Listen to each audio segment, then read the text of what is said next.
അസ്സലാമു അലൈക്കും വറഹ്മത്തുള്ളാ. Muhammad bin Mubarak റഹ്മത്തുള്ളാഹി അലൈഹി പറയുകയാണ്, ഞാൻ റഅയ്തു സഈദ് ബിനു സയ്യിദ് റഹ്മത്തുള്ളാഹി അലൈഹി ഞാൻ കണ്ടിട്ടുണ്ട്. അദ്ദേഹത്തിന് ഇദാ ഫാതത്ഹു സ്വലാത്തുൽ ജമാഅ അഖദ ബിലിഹിയതിഹി വബക. അദ്ദേഹത്തിനൊരു ജമാഅത്ത് നമസ്കാരം നഷ്ടപ്പെട്ടാൽ അദ്ദേഹം താടിയിൽ പിടിച്ചിങ്ങനെ കരയുന്നത് ഞാൻ എൻ്റെ ജീവിതത്തിൽ കണ്ടിട്ടുണ്ട് എന്നാണ്.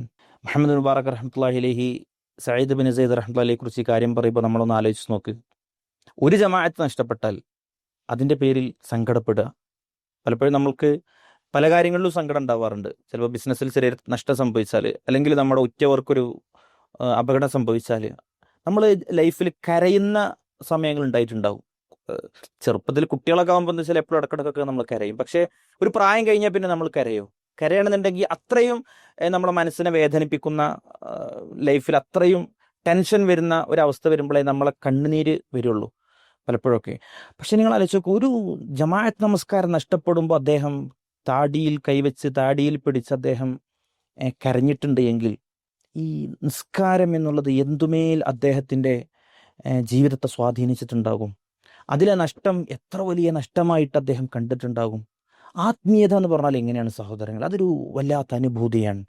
ആ അനുഭൂതി നഷ്ടപ്പെടുമ്പോൾ വല്ലാത്ത വിഷമവും ടെൻഷനുമൊക്കെ അത് അനുഭവിച്ച മനുഷ്യർക്കുണ്ടാകുമെന്ന് വലിയ മനുഷ്യരുടെ, ആബിദീങ്ങളുടെ, സാഹിദീങ്ങളുടെ, ആരിഫീങ്ങളുടെയൊക്കെ ജീവിതം അങ്ങനെ വായിച്ചു നോക്കുമ്പോൾ നമുക്ക് കൊതി വരുന്ന രൂപത്തിൽ നമുക്ക് തോന്നിപ്പോകും. അങ്ങനെയൊക്കെ ജീവിതത്തിൽ ഒരു നിമിഷമെങ്കിലും നമുക്കായിരുന്നെങ്കിൽ എന്ന്.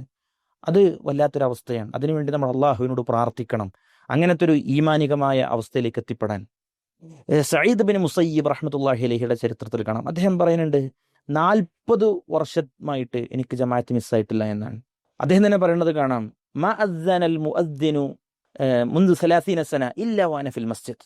കഴിഞ്ഞ 30 വർഷത്തിൽ മുഅദ്ദിൻ ബാങ്ക് വിളിക്കുന്ന സമയത്ത് ഞാൻ പള്ളിയിൽ ഉണ്ടാകുമെന്നാണ്. പലപ്പോഴും ഇഖാമത്ത് പള്ളിയിൽ നിന്ന് കേട്ടാൽ, അല്ലെങ്കിൽ അതിന് സമയമായാൽ നമ്മൾ ഇറങ്ങും. നമ്മളിങ്ങനെ ആവാം അത് ബിസിനസ്സിലാണെങ്കിൽ, അങ്ങാടിയിലാണെങ്കിൽ, കടയിലാണെങ്കിലൊക്കെ നമ്മൾക്ക് സമയമുണ്ടല്ലോ എന്ന് വിചാരിച്ചിട്ടാണ് പലപ്പോഴും നമ്മൾ. പക്ഷേ അതിൽ ആസ്വാദനം കാണുന്ന ആളുകൾ അത് നഷ്ടപ്പെടുമ്പോഴാണ് അവർക്ക് ടെൻഷൻ ഉണ്ടാകുന്നത്.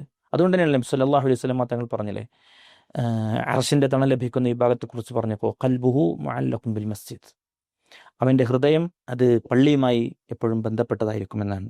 എന്താണ്, എപ്പോഴും പള്ളിയിൽ തന്നെ അങ്ങനെ കൂടുക എന്നുള്ള അർത്ഥത്തിലല്ല, മറിച്ച് ആ അർത്ഥം മാത്രമല്ല, മറിച്ച് ഒരു നമസ്കാരം കഴിഞ്ഞ് അടുത്തൊരു നമസ്കാരത്തിനെ കുറിച്ചുള്ള ചിന്ത അവൻ്റെ മനസ്സിലുണ്ടാകും. ആ നമസ്കാരത്തിൻ്റെ സമയമാകുമ്പോൾ എല്ലാം അവൻ മറക്കും. ജമാഅത്ത് എന്നുള്ളത് ഒരു അനുഭൂതിയായി അവൻ്റെ മനസ്സിലേക്ക് എത്തും.